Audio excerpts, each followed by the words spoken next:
It's the 10th of October 2024. You're most welcome, viewers, to the Nilecast on West Nile Television. Let's dive straight into the stories that have made headlines tonight. West Nile Development Association, in collaboration with the West Nile Parliamentary Caucus and other stakeholders, organized a joint review sitting in Arua City to identify bottlenecks and analyze the best strategies to overcome the challenges for the betterment of the West Nile region. Take a look. Since West Nile region is far much below in terms of socio-economic development, where currently it is ranked as the second poorest region in the country, West Nile Development Association, in collaboration with West Nile Parliamentary Caucus and other developmental partners such as Accord, VNG International, have today Thursday, 10th of October 2024, organized a joint review sitting in Arua City, identifying bottlenecks and analyzing the best strategies to overcome the challenges for the betterment of the region. Orombe Emmanuel, District Chair Nebi, who doubles as one of the committees in West Nile Development Association, urges West Nilers to identify at least one or two potential economic activities that can speak volume about West Nile to change the economic status of the region. If you talk of West Nile, like Ilango, they are more into sesame and, let me say, oilseed crops. And then when you look at Ankole sub-region, they are into tea, coffee, and bananas, or even milk, let me say, and also same in other areas. Even Karamoja itself, people can talk against them, but for them at least they have made focus that we are going to into animal production. And now if you ask in West Nile, what are we known for? And this is the challenge. We are challenging ourselves as leaders. And then how do we drive the minds of people? Because if you move along the road and you see what are the major cash crops or what are people selling, you will find majorly. When you drive, especially from Arua here to Nebi, you will see charcoal burning. And you know, even from the biblical point of view, there is nobody who has gotten rich of the natural endowment or wealth provided by God. Like you are cutting trees, you are spoiling creation, it is a curse. So I've never seen people have grown rich out of charcoal burning. And now we are saying in our gender setting, what can we do better? Meanwhile, Honorable Anyama William, Chairman West Nile Development Association, who doubles as District Chair Moyo, says involvement of youths in substance abuse is another setback.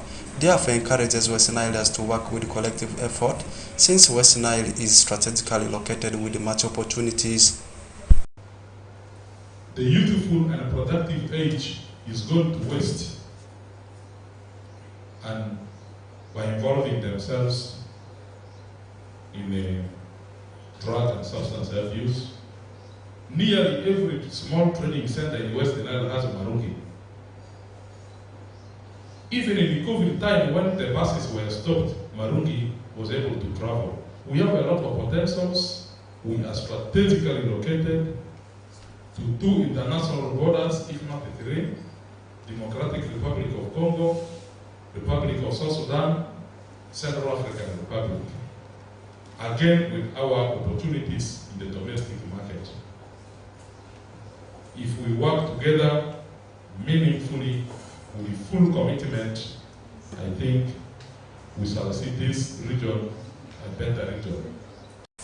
Lemeriga George, Chairman West Nile Planner Forum, urges local leaders to embrace exchange visits, since coping mechanism can to some extent play a pivotal role. We need also to do things related to what we call exchange visits, because some of our people, our leaders, have not seen what is happening elsewhere. So the best way is, I will encourage that we take some of our leaders, especially the local leaders, LC1 chairpersons or LC2s and so on, to go and learn from other areas. Maybe that can be a trigger. That is the strategy I think can work. Then for this initiative, I think for me it is a plus now. Honorable Dr. Boka Didi George, Vice Chair West Nile Parliamentary Caucus, highlights the audience with the issues that amplifies poverty in the region. He therefore laments on the strategies West Nilers can embrace to eliminate poverty in the region. There are three things that perpetuate poverty in West Nile. We call it poverty amidst plenty of natural resources. The first factor is our mindset. Number two is skills and tools. Many of the citizens of West Nile are not in school, 60%. Number 3 is access to capital. That has been a big challenge. So what we need is mindset change. What we need is good decision making by individuals, by households, by families, by communities, and what we need is action. And the action is kazi, it's work. If you're a farmer, go and dig, go and sell your products. If you're a fisherman, go and fish, bring the fish to the market to make money. If you're a livestock keeper, go and look after your chicken, goats, pigs, cows, bring the milk to the market, you'll be rich. And if you're a trader, go and buy and sell goods, you will get money. And if you're a service provider, specialize in doing what you can best do to earn a living, and poverty will be history in West Nile.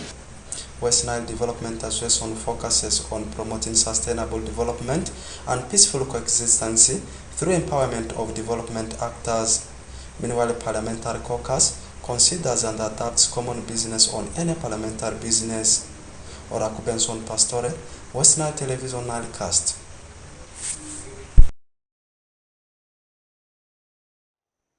And moving on to Adjumani District, during the celebration of the 62nd anniversary of Uganda's independence, which took place on the 9th of October 2024 in Adjumani District, the resident district commissioner for Adjumani District has urged the general public to embrace agriculture and animal husbandry production, as agricultural production is the key to economic transformation in the country. Take a look. The meeting comes after the community of Metu raised concerns on the mineral exploration activity taking place in the area by a group called Linsec Company Limited, which entered the district illegally and have been engaging in the exploration of gold in Metu sub-county, yet the community members, together with the district, don't see the benefit of the exploration exercise. Mr. Gore Goffin, the resident district commissioner Moyo, after an engagement with the community members, briefed the media on the resolutions of the closed-door engagement with some of the staff of Linsec Company at his office, saying, as a district, they have stopped all the mineral explorations taking place in Metu until the Ministry of Energy and Mineral Development is engaged on the matter to impact knowledge among the public on mineral explorations. The company called Linkset that was supposed to have a proper entry, we discovered that they have no agreement with the community. They have brought in different other people, and so we have resolved that all activities of prospecting mineral, gold in Metu stops immediately until we have a meeting with the people from Ministry of Energy. Honorable Anyama Williams, the chairman local council 5 Moyo, who first held a meeting with the locals of Metu on the matter before taking part in the closed-door meeting, said in their encounter, the locals raised numerous concerns about the operation of the company and went ahead to outline the resolutions of the meeting and their decisions as district leaders on the matter. It was also realized that behind Linsec, there are 2 other companies illegally operating here. One, I think, is called Roseburg, and another one is called Gorilla. All these illegal companies must stop. 2, we also came to realize these people are hiring land. They are now hiring land among themselves. They are not landlords, they don't own any land here, but they have become landlords now. So they are hiring land to another company, and yet they don't own any land. And I have evidence of this. So we, as government, we are investigating this, but also this is illegal land transaction. It must be halted. Honorable Asusije Bisam, the Secretary of Finance, Production and Administration, Moyo District Local Government, who doubles as the District Councillor representing Metu Sub-County to the District Council, said the mineral exploration has brought untold suffering to the public, especially in the area of road network, and requests the security operatives to help address the issues so as to avoid clashes among the public and the companies involved in the activities. I want to appeal to the security team to help us in addressing this matter, because there are certain things which are security related. We as local people cannot do it. If we do it, sometimes we can be misunderstood that we took law into our hands. But I want to thank my people for this action, and I want to say that we are not going to allow people to tamper with our environment anymore.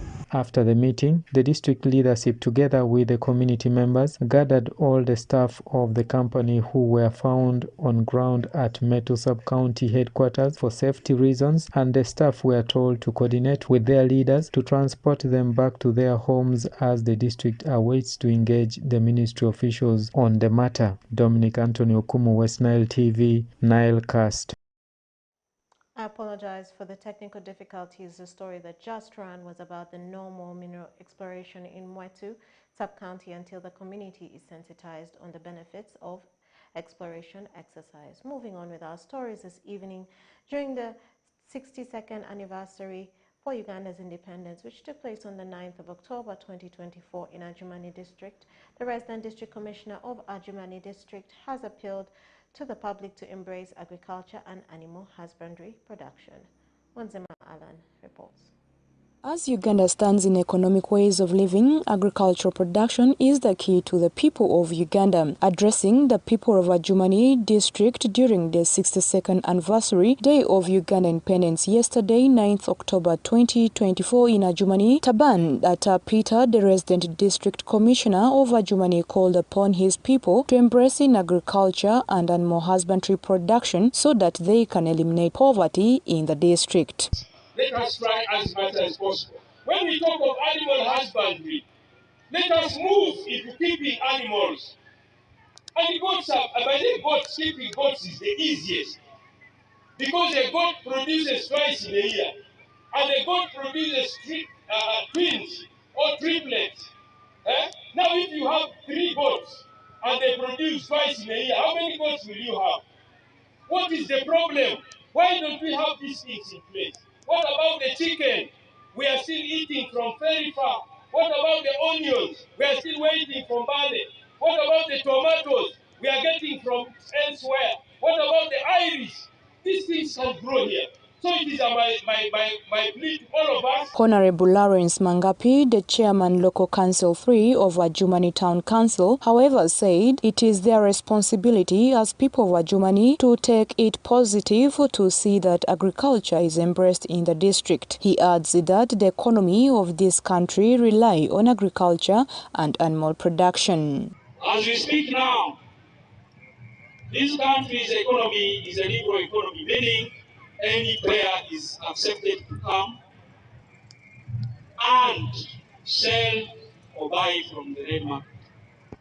Honorable Ben Anyama, the district chairman 5, Adjumani, highlighted that the NRM government of Uganda has introduced several programs that can elevate poverty amongst Ugandans and therefore urged the people of Adjumani to embrace it in a positive manner. Anyama also cautioned the concerned persons dealing in parish development model in Adjumani district to make sure that the beneficiaries receives their 5.3 billion Ugandan shillings. Do well can change our life, and one of them is parish development model. You, those who are managing this, you are all aware of giving you only 1 month to make sure the 5.3 billion is in the people's pocket. If you don't do, leave the job. Distinguished ladies and gentlemen, I know you are all competent people and courageous and determined people. And as you are courageous, I want to thank you and ask you, Uganda in 1962, 62nd day, has proved to us that the challenges, the achievements, one of the achievements is to see that the women are in leadership. That is why today the NRM chairperson I'm addressing is a leader, which was not there before 1962. To date, many people in Adjumani district have not received the parish development model money. Onjima Allen, Masi Draru, reporting for West Nile TV, Nilecast. More in our story, Nebi Central Football Club is gearing up for the start of the game through their friendly games to test the strategy on new players. Take a look. With the West Nile Regional Football League just a week away, Nebi Central Football Club is gearing up for the start of the game through friendly games to test their strategy and new players.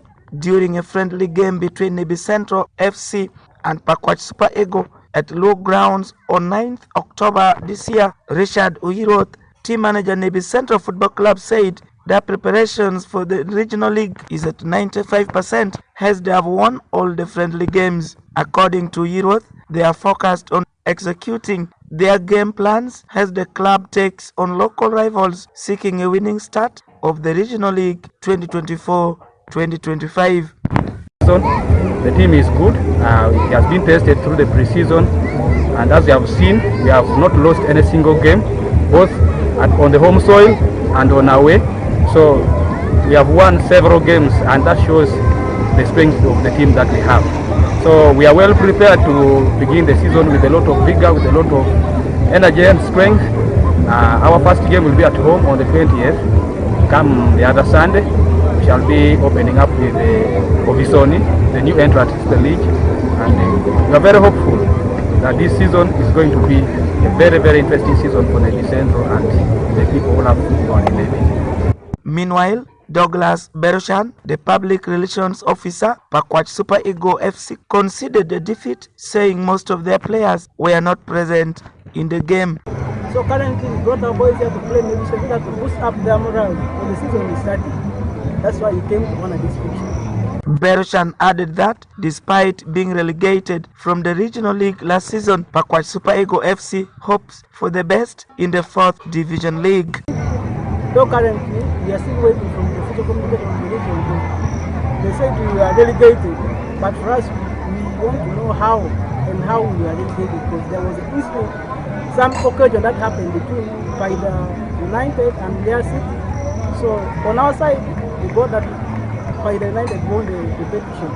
This showcases a team's preparation and success in friendly games, building momentum ahead of the regional league. West Nile Fufa Regional League will commence on 20th October for both Nyagak and Nile Zone respectively. Alfred Jawok, West Nile TV, Nilecast. And with that, that marks the end of the Nilecast on West Nile Television. Thank you.